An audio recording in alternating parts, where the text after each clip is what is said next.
예, 수요일 묵상의 시간입니다.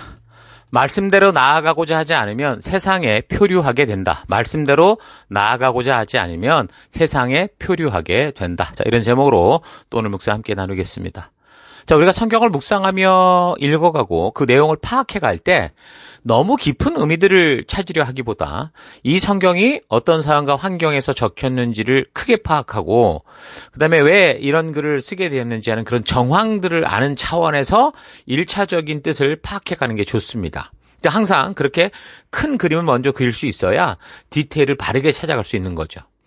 자, 이 빌립보서는 고린도 교회나 갈라디아 교회에게 보냈던 편지와는 좀 달리 사도권을 변증한다던가 또 어떤 문제들로 인해 책망하거나 또는 교정을 위해 쓴 게 아니고 또한 다른 옥중 서신들처럼 재림의 문제로 인해서 성도와 교회에 대한 교리적인 해석을 하거나 또 그리스도를 하나님이 보내신 메시아로 믿지 못하고 인간적인 철학적 관점에서 해결하려는 그런 경향에 대해서 삼위일체 교리를 정확하게 알게 하기 위해 적은 그런 게 아니고 빌립보 교인들의 그 사랑에 감사하고 신뢰에 감사해서 그래서 이제 예방적인 차원에서 그동안 여러 교회에서 문제가 발생하고 있는 부분들을 교육하고 권고하며 진정으로 하나님께서 부르신 그 성도다운 삶을 살아서 살아주기를 간절히 고대하는 마음으로 정말 함께 하나님 나라, 하나님 교회가 되기를 소망하는 마음으로 바울의 자신의 진솔한 삶의 현장 이야기를 하는 거라고 했습니다. 자, 이런 큰 틀을 가지고 빌립보서를 읽어가야 그 내용에 담긴 의미들을 보다 더 건전하게 해석할 수 있을 겁니다. 자, 그래서 1장에서는 바울이 그의 외로운 가택연금의 삶을 기억해주고 있는 그 빌립보 성도들을 향해서 감사하고 또 자신의 정황을 알리는 것을 통해서 그가 고백하고 말하는 내용 안에서 이 성도된 자들의 삶의 길이 어떤 거냐, 목숨 걸고서로 지키고 나아가야 되는 성도로서의 믿음의 가치들을 우리가 살펴보면서 단지 성경의 지식을 알고 있는 것만 내 신앙 수준이 아니라 바울처럼 극단의 고난이 다가온 현실 속에서도 말씀의 가치를 따라 사명을 따라 행동하는 그러니까 내 삶의 그 현장이 정확한 내 신앙의 현실 수준이다라는 것도 우리가 살폈습니다. 자, 계속해서 2장에서는 로마 교회들 속에 있는 그 분열의 모습, 시기, 질투, 분쟁과 다툼 등이 당연히 사람들이 모여 살아가는 빌립보 교회 안에서도 나타날 수 있을 수 있기 때문에 바울은 교회로서 함께 살아가는 그 소중한 방법들을 먼저 이야기합니다. 2장 1절. 그러므로 그리스도 안에서 여러분에게 어떠한 격려나 사랑의 어떤 위로나 성령의 어떤 교제나 어떠한 동정심과 자비가 있거든 여러분과 같은 생각을 품고 같은 사랑을 가지고 뜻을 합하여 한 마음이 되어 나의 기쁨이 넘치게 해주십시오. 어떤 일을 하든지 다툼이나 허영으로 하지 말고 겸손한 마음으로 하고 서로 자기보다 남을 낮게 여기십시오. 또한 여러분은 자기 일만 돌보지 말고 서로 다른 사람의 일도 돌봐 주십시오. 여러분은 이런 태도를 가지십시오. 이것은 곧 그리스도 예수께서 보여주신 태도입니다. 자, 정리해서 얘기하면 첫째, 부르신 목적에 한 마음을 가지라는 거고 둘째, 남을 먼저 배려하라. 그런 예수님의 마음을 품어라 라는 거죠. 자, 그런 확실한 예로 소개되는 게 예수님입니다. 예수님은 어떤 분이십니까? 하나님이셨습니다. 그런데 그분이 바로 나를 위해 우리가 아니야. 바로 나를 위해 나의 죄악으로 말미암아 나는 내 스스로 죽을 수밖에 없었던 그 영원한 죽음의 길에서 구원해 주시기 위해서 오셨던 거죠. 그래서 그는 근본 하나님과 본체시지만 이 공생의 사역의 시간 동안 하나님과 동등됨을 요구하지 않으시고 철저히 종의 모습으로 사셨고 그렇게 자신의 소중한 목숨을 아낌없이 주셨다라는 사실을 전합니다. 이게 이 복음 아닙니까? 그래서 하나님이신 그분이 먼저 자기를 그렇게 낮추는 모범을 보이셨다면 그의 피조물 된 성도인 우리의 자세, 우리의 마음의 태도 또한 어떠해야 될까 생각해 볼 필요가 있죠. 영화 같은 것을 볼 때 한 나라의 황제가 어떤 사람이 나라를 아주 위기 속에 구함으로 말미암아 존경의 표시로 황제가 가끔씩 이렇게 머리를 숙이는 인사할 때가 있는데 그런 모습을 보는 주변의 모든 신하들이 무릎을 꿇고 머리를 땅에 처박듯이 막 이렇게 낮추는 그런 모습들이 나오죠. 인간인 왕이 머리를 숙여도 모든 신하와 백성들이 머리를 땅에 박을 정도인데 우리 창조주 하나님이 그렇게 하셨다면 성도인 우리들은 하나님의 몸된 교회 안에서 참으로 겸손하게 나보다 남을 더 낮게 여기고 하나님이 부르신 그 부르심에 서로 한 마음이 돼서 우리에게 주신 사명을 위해 서로를 배려하며 격려하며 힘써서 순종하며 살아가는 거. 이게 당연한 거라는 거죠. 예수님이 보여주신 이런 겸손 없이는 가정이든 공동체든 그 안에 하나님 나라가 임할 수 없는 겁니다. 한 공동체 속에서 누군가가 자기를 낮추지 않고 자기가 하고 싶은 것만을 먼저 하기 위해 주장하고 고집을 피면 결코 그 가정이나 공동체는 행복할 수가 없어요. 그런 공동체 속에서는 하나님 나라가 이루어질 수가 없는 겁니다. 그게 비록 교회라고 해도 그래요. 예수님께서 자신을 낮추는 이 겸손함은 하나님 말씀과 약속대로 따라가는 그런 순종의 모습 그대로 보여준 거거든요. 그저 단지 얌전하고 아무 말 없이 아무 주장도 하지 못하고 조용히 있는 그런 겸손이 아니에요. 오히려 예수님이 보여주신 이 낮추는 모습은 하나님의 뜻대로 적극적으로 나아가는 겸손이었습니다. 그래서 우리 서로 거듭난 하나님 나라 백성으로서 하나님이신 말씀이라는 이 기준을 유일한 삶의 가치로 삼고 그 말씀의 가치대로 우리가 적극적으로 헌신하고자 하는 순종의 삶, 순종의 노력이 필요하다는 거죠. 배려가 뭡니까? 당연히 남을 먼저 생각하는 것이기도 하지만 성도가 말하는 배려란 하나님의 말씀대로 먼저 적극적으로 순종하며 살아가는 것을 배려라고 하는 거예요. 순종이 하나님을 향한 우리의 배려죠. 예수님께서 자기를 낮추시고 십자가에 죽기까지 하신 것은 하나님의 뜻을 이루고자 하는 적극적인 순종의 자세였기 때문에 하나님께서 그런 순종하는 예수를 말씀 그대로 순종하는 예수님을 지극히 높이시고 모든 이름 위에 뛰어난 이름을 주신 겁니다. 그래서 성도인 우리가 교회와 셀 속에서 행할 바는 성도다운 배려를 하는 겁니다. 하나님의 뜻을 이루어가는 일에 먼저 십자가를 지고자 하는 남을 배려하는 적극적인 순종의 자세가 필요합니다. 그때 하나님께서 그 공동체를 그 사람을 영화롭게 하시고 기뻐하시는 거예요. 그러니까 바울이 지금 편지라는 대상은 빌립보 교회의 성도들이죠. 그것도 바울을 좋게 봐주고 그다음에 신뢰해주고 힘써 돕기 원하는 그런 성도들이었습니다. 그런데 지금 바울의 메시지를 또 잘 보면 그런 성도들에게 굳이 한 마음 가져라, 서로 배려해라 이런 메시지를 전합니다. 지금 빌립보의 성도들이 그렇게 신실하게 살아가는 하나님의 자녀들임에도 불구하고 바울이 그 성도들에게 한 마음을 가져라, 배려하라 그렇게 굳이 하는 이유는 한 교회 안에서도 굳건한 믿음의 결단과 그런 바른 순종의 노력이 있지 않으면 하나 되기가 쉽지 않고 서로 분열될 수 있기 때문이라는 거죠. 한 목적을 가지고 한 식구가 되었는데도 무관심하고 게으르고 나태하고 변명하고 핑계대고 공격하고 자기 일에 빠져서 주신 사명에는 전혀 관심이 없는 지금 로마 교회가 처해 있는 그런 교회 그렇게 된다면 여러분 그런 교회 성도는 무기력할 수밖에 없어요. 조금 전에 말했듯이 예수님이 보여주신 검소는 어떠한 상황과 환경 속에서도 다른 쉬운 방법과 타협하지 않고 하나님의 말씀을 그대로 적극적으로 순종하는 것이었다는 사실을 기억해야 됩니다.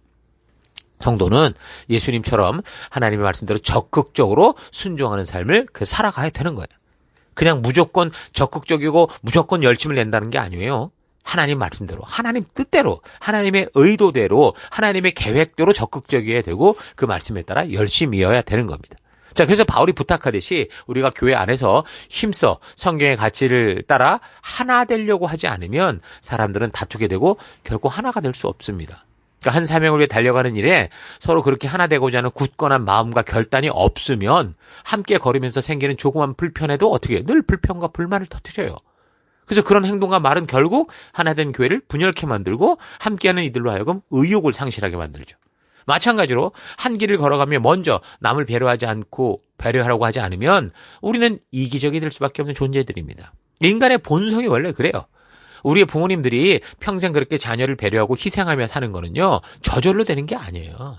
자신의 몸으로 나온 이 생명을 위해서 스스로 부모님도 계속 배려하는 삶을 살기 위해 끝없이 용서하고 끝없이 참고 이렇게 하기 때문에 가능한 거예요.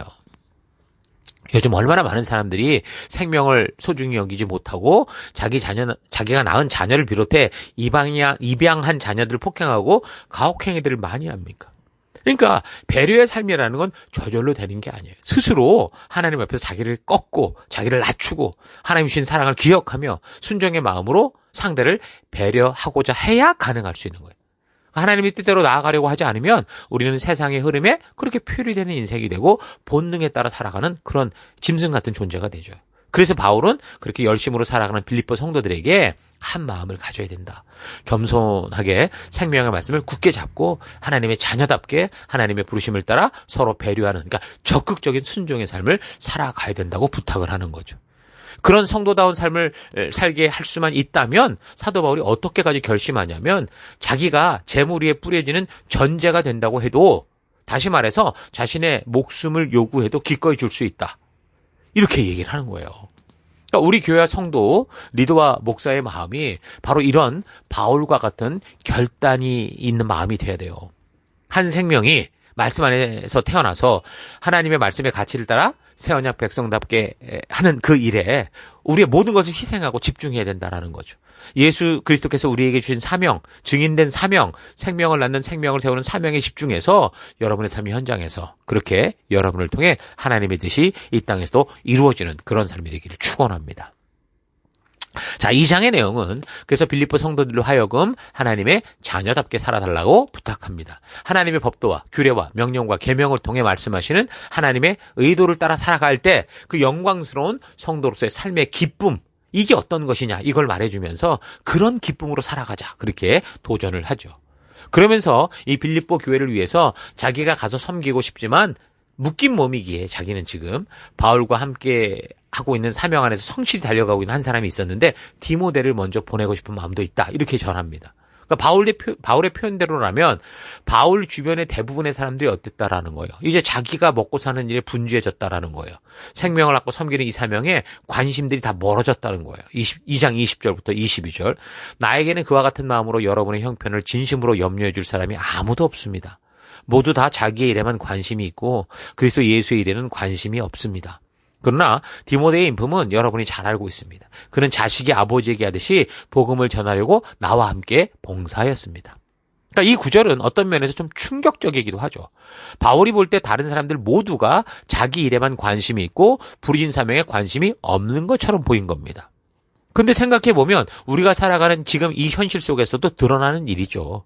함께 교회당에 있고 함께 한 교회 성도로서 어떤 역할을 맡고 있는 건 다 사실인데 정말 맡겨주신 한 영혼을 정말 아비의 마음으로 관심을 가지고 돌보고 섬기는 삶을 살아가는 그런 경우는 드물죠. 대부분 자신의 삶, 자신의 일에만 늘 온 신경이 다 쏠려 있어요. 그래서 나중에는 우리가 섬겨야 될 자가 나를 좀 섬겨봐라라고 얘기할 정도로 우리가 우리의 본질을 잃을 때가 많죠. 그렇게 잘 되기 위해 행하는 일, 시간, 재물들은 하나님께서 맡기신 이 생명 나는 생명을 세우기 위해 주신 도구, 우리에게 주신 이런 모든 것들이 일과 시간과 재물 모든 게 정말 사람을 세우기 위한 이 땅에 주신 부르심을 향해 가는 그 도구라고 할 수 있는데 하나님 주신 그 도구를 모으는 일에만 다 빠져 있는 거죠. 예? 그래서 그 도구를 통해서 정작 생명을 세우고 섬기는 일에는 무관심하고 그 도구만 자꾸 쌓는, 재산 늘리고 명성 늘리고 지위 늘리고 집 한 칸 더 늘리고 화장실 더 늘리고 좋은 차 만들고 결국 자신이 주목받는 일에 빠져 있는 거예요. 자기 배를 채우는 일에. 그러니까 하나님의 자녀됨을 아는 우리 스스로 정말 나는 어떤 삶을 살고 있는지 좀 솔직하게 되돌아볼 수 있기를 바랍니다. 어찌됐든 그런 와중에 디모데만은 변함없이 바울과 같은 마음으로 이 생명을 향한 이 사역을 감당하는 유일한 사람이었다라는 거죠. 그렇게 보면 어쩌면 지금 가택연금으로 갇혀서 고립되어 있는 바울 자신의 입장에서는 자신의 이 옥중 사역과 그곳에서 생존하며 살아가는 삶을 가능하게 도울 수 있는 유일한 동역자가 이제 디모데였을 건데 바울은 그렇게 자신의 생명과도 같은 이 디모데를 보내서라도 이 빌립보 교회가 바르게 서는 일에 도움이 되고 싶다, 이렇게 얘기를 하죠. 사역자라면 목사나 리더라면 정말 복음을 듣고 변화된 우리 지체들이 어떤 상황과 어떤 어려움 속에서 그곳에서 성실히 말씀대로 살고자 하는 그런 모습을 보기 원하고 그런 그들에게 자신의 귀한 모든 걸 줘서라도 섬기기 원할 겁니다. 이 구절을 얼핏 보면 바울이 빌립보 교회의 소식을 좀 직접 빨리 듣고 싶다라는 그런 의도가 있는 것 같지만 내용의 앞뒤를 잘 살펴보면 바울이 단지 디모데를 보내서 빌립보 교회 소식을 빨리 듣고자 하는 게 아니고요. 그렇게 부르신 사명을 따라 살아가는 지체들을 좀 섬기기 원하고 저들이 정말 그렇게 부르신 한 길을 따라가는 그 현실을 마치 사진 보듯이 영화 보듯이 정말 하나님의 뜻이 이루어지는 것을 보고 싶은 간절한 마음이 있었던 겁니다. 그래서 자기와 꼭 같은 마음과 그런 같은 시선으로 세상과 사역을 볼 수 있는 이 디모데를 보내서 거기서 섬기며 그 순종의 현장을 마치 자기가 느끼듯 느끼고 자기가 섬기듯 그 빌립보 교회 성도들이 진정한 교회로 서가는 그 꿈을 이루고 싶었던 거죠. 근데 일단 빌립보 교회의 사랑을 전하고 바울을 섬기기에 왔던 그 빌립보 교회 사역자 그 에바브로디도를 먼저 돌려보내려고 합니다. 왜 그랬냐면 이 에바브로디도가 바울을 그렇게 성실하게 섬겨주다가 병에 걸렸는데 이게 많이 심각했던 것 같아요. 2장 25절에서 28절을 보면. 그러니까 전에 에베소 지역에서 그 사역할 때 어땠습니까? 바울이 사용하던 손수건만 갖다가 얹어도 병자들이 났었는데 지금 자기를 직접 섬기고 있는 에바브로디도의 그 병은 그렇게 쉽게 낫지 않더라는 거죠. 그래서 바울도 이 에바브로디도로 인해서 많이 염려했었는데 다행히 하나님께서 그를 긍휼히 여겨서 회복시켜 주신 겁니다. 자, 그래서 이제는 이 에바브로디도가 자기를 섬기기보다 그가 왔었던 이 빌립보 교회로 되돌아가서 몸도 더 회복하고 또한 에바브로디도의 소식을 듣고 걱정하는 빌립보 교인들도 안심시키면서 교회를 섬길 수 있기를 원했던 거죠. 에바브로디도는 바울의 말대로라면 정말 부르신 사명을 감당하기 위해서 자기의 목숨을 아끼지 않는 그런 사람이었던 거예요. 그래서 바울이 이런 이 에바브로디도를 보면서 마치 정말 바울과 같은 마음, 같은 사명을 품고 달려가고 있는 제2의 디모데를 보는 것 같은 그런 것 같았어요. 그래서 정말 하나님 나라를 세워가는 일에 너무도 소중했던 존재고 정말 꼭 같이 동역하고 싶은 존재고 그러니까 하나님이 찾으시는 그런 사람이라는 걸 알았던 거죠. 그래서 빌립보 교인들에게 뭐라고 그러냐면 복음에 증인된 사명을 위해서 지금 자신의 목숨도 돌보지 않고 남을 섬길 수 있는 이 귀한 지체, 이 에바브로디도를 존경하고 이런 리더를 소중히 여겨라. 그리고 그와 함께 그 부르심에 힘써 하나 돼서 함께 거룩한 사명의 길을 걸어가라. 그렇게 권합니다. 여러분, 우리도 우리 주변에 약삭빠르게 자기의 유익과 세상의 이익을 잘 챙기는 그런 사람보다 말로만 섬기고 돈으로만 섬기라는 그런 사람보다 디모데나 에바브로디도처럼 또는 바울과 같이 어떤 상황과 환경 속에서도 꾸준히 하나님께서 주신 사명에 이 길에서 빗나가지 않고 늘 민감하고 신실하게 배려하고 함께 달려가는 그런 지체들이 꼭 있기를 바랍니다. 여러분이 그런 사람이 되기를 바랍니다. 그 사람이 좀 고지식하게 그 길을 걷는다고 해도 다른 게 아니라 하나님이 부르신 사명에 한 길을 가고자 하기 위해 걷는 그런 길이라면 그런 사명을 지켜내고자 하는 그 지체들을 여러분 소중히 여기기를 바라요. 그래서 그렇게 하나님이 주신 사명에 집중하고자 애를 쓰는 리더나 지체들을 존경하고 그들과 함께 힘써 한 마음이 돼서 우리에게 맡겨주신 생명 낳는 생명을 세우는 이 거룩한 사명의 길을 기쁨으로 걷는 여러분 될 수 있기를 바랍니다. 자, 오늘 하루 그래서 나는 내가 살아가고 있는 공동체 속에서 하나님께 주신 사명을 위해 힘써 한 마음이 되고 남을 먼저 배려하고 하나님께서 부탁하신 일에 좀 적극적으로 순종하며 그렇게 살려고 하고 있는지 아니면 내가 원하고 바라는 것을 먼저 이루기 위해서 하나님이 부르신 부름에는 늘 핑계와 변명으로 미루고 그래서 그 공동체에서 늘 수동적이고 부정적이어서 나도 모르는 사이에 자꾸 공동체 전체가 앞으로 향해 나아가지 못하도록 하는 말뚝 같은 그런 존재가 되고 있지는 않은지 좀 차분히 되돌아보십시다. 일부러 자신이 속한 공동체를 망치게 하려는 사람은 없을 겁니다. 그러나 그 공동체 속에서 하나님께서 그 자신에게 맡기신 그 사명에 적극적이지 않고 단지 내가 살아가는 삶의 현실이 힘들다 어렵다 급급하다 이래서 그 모든 게 그냥 핑계와 변명이 전부가 될 때 결국 장기적으로는요 공동체를 망치게 하는 거죠. 더 나아가서 그 공동체에 속한 자가 속한 자기 자신마저 무너져 가고 있는 그 현실이 되고 말 겁니다. 마치 스스로가 자기가 타고 있는 배에 구멍을 내는 거하고 똑같은 거죠. 자, 그래서 그런 태도를 가지고 살아가는 사람들이 있을 때 그 공동체는 활력을 잃게 돼 있고 대부분 구성원들이 자기를 위한 삶을 사는 이기적인 모습으로 변질됩니다.